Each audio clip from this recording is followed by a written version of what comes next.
नमस्कार दोस्तों, मैं हूं अर्पित और एक बार फिर से आपका स्वागत है। पिछले कुछ महीने में सुप्रीम कोर्ट के द्वारा चुनाव आयोग और तत्कालीन मुख्य चुनाव आयुक्त राजीव कुमार को एक के बाद एक नोटिस देने और यहां तक कि सीजेआई संजीव खन्ना के द्वारा चुनाव आयोग को कड़ी फटकार लगाए जाने के बावजूद स्वामी भक्त राजीव कुमार ने किसी भी नोटिस का कोई जवाब नहीं दिया।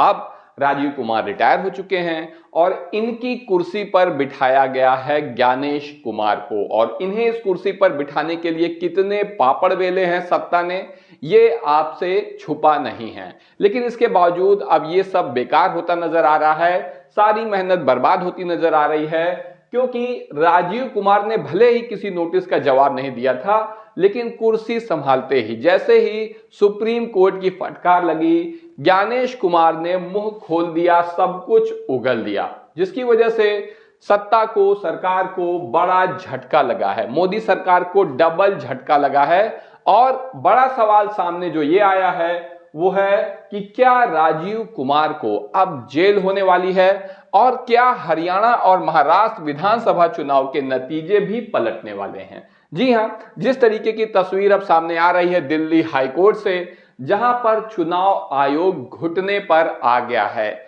उससे तो कुछ ऐसा ही लगता है। आप देख सकते हैं, पहले जरा सा मामला देख लेते हैं कि महाराष्ट्र विधानसभा चुनाव में दिसंबर में, ये 2 दिसंबर को सुनवाई हुई थी, और ये सुनवाई खुद सीजेआई संजीव खन्ना ने की थी, और मामला था पोलिंग बूथ पर वोटरों की संख्या क्यों बढ़ाई गई। सुप्रीम कोर्ट ने चुनाव आयोग को नोटिस भेजा था इस मामले में, 3 हफ्ते के भीतर जो है इसका जवाब देना था। आप देखिए, इस पर 3 हफ्ते में आपको जवाब देना होगा। चुनाव आयोग के भीतर हलफनामा पेश करने को कहा गया, और कोर्ट ने आयोग से यह भी बताने को कहा था कि पोलिंग बूथ में कितने ईवीएम होते हैं, क्योंकि ईवीएम को लेकर भी लगातार, फर्जी ईवीएम को लेकर भी लगातार शिकायतें की जा रही थी, और अगली सुनवाई इस पर 27 जनवरी को होनी थी। तब तक चुनाव आयोग को जवाब देना था, लेकिन चुनाव आयोग की तरफ से कोई जवाब आया नहीं, और अब राजीव कुमार मुख्य चुनाव आयुक्त की कुर्सी से हट चुके हैं। इतना ही नहीं, महाराष्ट्र में आप और भी देख सकते हैं, एक और मामला था। ये तो सुप्रीम कोर्ट में सुनवाई हुई थी, ये मामला बॉम्बे हाई कोर्ट में चल रहा था, जहां महाराष्ट्र चुनाव में शाम 6 बजे के बाद 76 लाख वोट पड़े थे। बॉम्बे हाई कोर्ट ने निर्वाचन आयोग को नोटिस भेजा। आप देख सकते हैं, सुप्रीम कोर्ट की ओर से भी और बॉम्बे हाई कोर्ट की तरफ से भी चुनाव आयोग को नोटिस मिला हुआ है, लेकिन चुनाव आयोग ने कोई जवाब अभी तक नहीं दिया। लेकिन अब एक याचिका पर सुनवाई हो रही है दिल्ली हाई कोर्ट में, और दिल्ली हाई कोर्ट में जो हुआ है उसने मोदी सरकार को हिला कर रख दिया है। आप देख सकते हैं, ये है कांग्रेस के वरिष्ठ नेता रणदीप सिंह सुरजेवाला। इन्होंने एक याचिका दायर की है और महाराष्ट्र और हरियाणा की मतदाता सूची मांगी है। ये मतदाता सूची सन 2009 से 2024 तक का रिकॉर्ड है।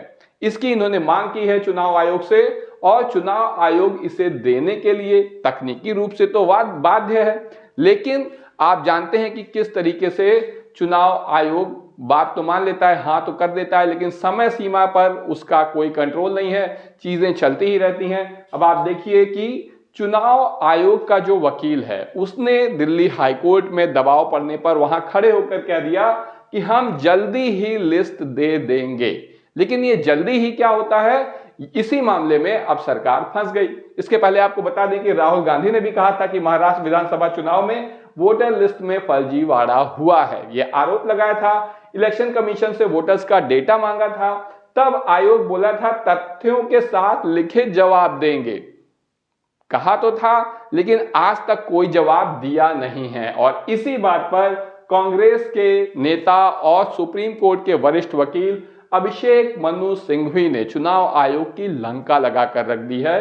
बुरी तरह से चुनाव आयोग घिर गया, और आप देख सकते हैं यहां इन्होंने क्या कहा है कि मैंने इसका उल्लेख केवल इसलिए किया, इस मामले में वकील अभिषेक मनु सिंघवी ही हैं, तो उन्होंने कहा कि मैंने इसका उल्लेख केवल इसलिए किया क्योंकि उन्हें यह कहने में 2 महीने लग गए कि अब हम उत्तर देंगे। उन्हें मतलब चुनाव आयोग को 2 महीने में जाकर तैयार हुआ कि उत्तर देंगे।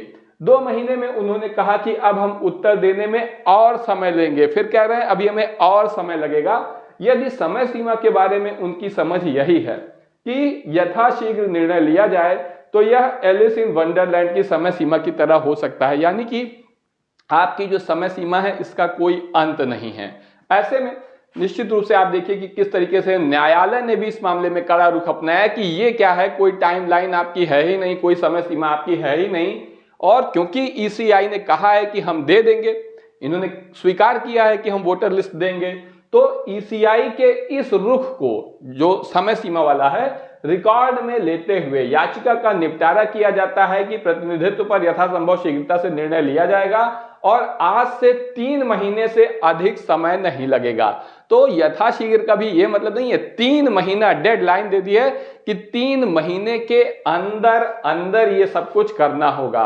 और न्यायालय ने सुरजेवाला की याचिका में उठाए गए सभी मुद्दों को जो है यहां पर सुना और ये जो फैसला आया है आप देख सकते हैं, महाराष्ट्र हरियाणा की मतदाता सूची के लिए कांग्रेस नेता की याचिका पर 3 महीने के भीतर फैसला होगा, यानी डेडलाइन तय है, 3 महीने के भीतर भीतर फैसला होगा, ईसीआई ने दिल्ली हाई कोर्ट से कहा। और अब आप देख सकते हैं कि ऐसे में वोटर लिस्ट के संबंध में नियम क्या हैं। अगर नियम की बात करें तो वोटर लिस्ट को चुनाव आयोग की वेबसाइट पर हर विधानसभा चुनाव और लोकसभा चुनाव के दौरान अपडेट करना होता है, ये नियम है। राजीव कुमार ने अपने कार्यकाल में कभी ऐसा किया ही नहीं और अब आप देख सकते हैं कि ज्ञानेश कुमार भी ऐसा करने से बचने की कोशिश करते नजर आ रहे हैं। ऐसे में ज्ञानेश कुमार ने मोदी सरकार को फंसा दिया है अदालत में अपने रुख के द्वारा। और आप ये भी देख सकते हैं कि महाराष्ट्र चुनाव में ये जो शाम 6 बजे के बाद 76 लाख वोट पड़े हैं और बॉम्बे हाई कोर्ट ने ये जो नोटिस भेजा हुआ है इसके बारे में भी विपक्ष ने बहुत सवाल किए, लेकिन चुनाव आयोग की ओर से कोई जवाब नहीं आया। ऐसे में आखिरकार आरटीआई का इस्तेमाल करना पड़ा और तब चुनाव आयोग की ओर से जो जवाब आया है ये चौंकाने वाला है। 6 बजे के बाद 76 लाख वोट का मतलब है कि 1 घंटे के भीतर 6 से 7 के भीतर कुल वोटों का 12% वोट पड़ा था। 12% वोट कम नहीं होता है, बहुत होता है। और किन लोगों ने ये वोट डाला है इसका कोई रिकॉर्ड ही नहीं है। तो इसी बारे में पूछताछ की गई है। आप देखिए आरटीआई से खुलासा हुआ है कि चुनाव आयोग के पास महाराष्ट्र चुनाव में जारी पूर्व क्रमांकित पर्चियों का कोई रिकॉर्ड नहीं है। चुनाव आयोग ने खुद कहा है कि आपको सूचित किया जाता है आरटीआई के जवाब में कि आपके द्वारा मांगी गई जानकारी आयोग में उपलब्ध नहीं है। तो आप देख सकते हैं कि इतने भारी भरकम खर्च और स्टाफ वाला चुनाव आयोग, उसके पास कोई रिकॉर्ड ही नहीं है कि वो 76 लाख मतदाता कहां से आ गए। आप देखें चुनाव आयोग फंस गया है क्योंकि महाराष्ट्र में चुनाव आयोग को ही नहीं पता है कि 76 लाख वोटर आखिर कहां से आ गए। इतना ही नहीं, हरियाणा चुनाव में जो कुछ हुआ है वो तो और भी ज्यादा हैरान करने वाला है। लोकसभा चुनाव में महाराष्ट्र और हरियाणा दोनों जगह ही भाजपा की हार हुई थी, लेकिन जब विधानसभा चुनाव कुछ ही महीने बाद हुए तो यहां पर भाजपा ने क्लीन स्वीप कर दिया।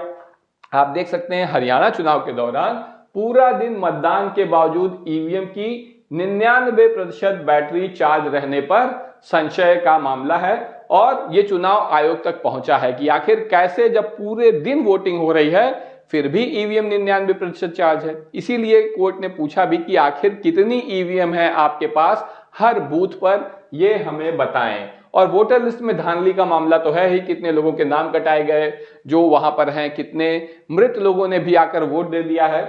हरियाणा की 20 सीटों पर फिर से चुनाव होंगे, ये नौबत आ गई थी, सुप्रीम कोर्ट में मामला पहुंच गया था, लेकिन उस वक्त चंद्रचूड़ ने इस याचिका को खारिज कर दिया था। और अब आप देख सकते हैं कि दिल्ली उच्च न्यायालय में जिस तरीके से यह मामला आगे बढ़ रहा है और महाराष्ट्र हरियाणा की मतदाता सूची के लिए कांग्रेस नेता की याचिका पर 3 महीने के भीतर फैसला होगा, ये दिल्ली हाईकोर्ट ने कहा है।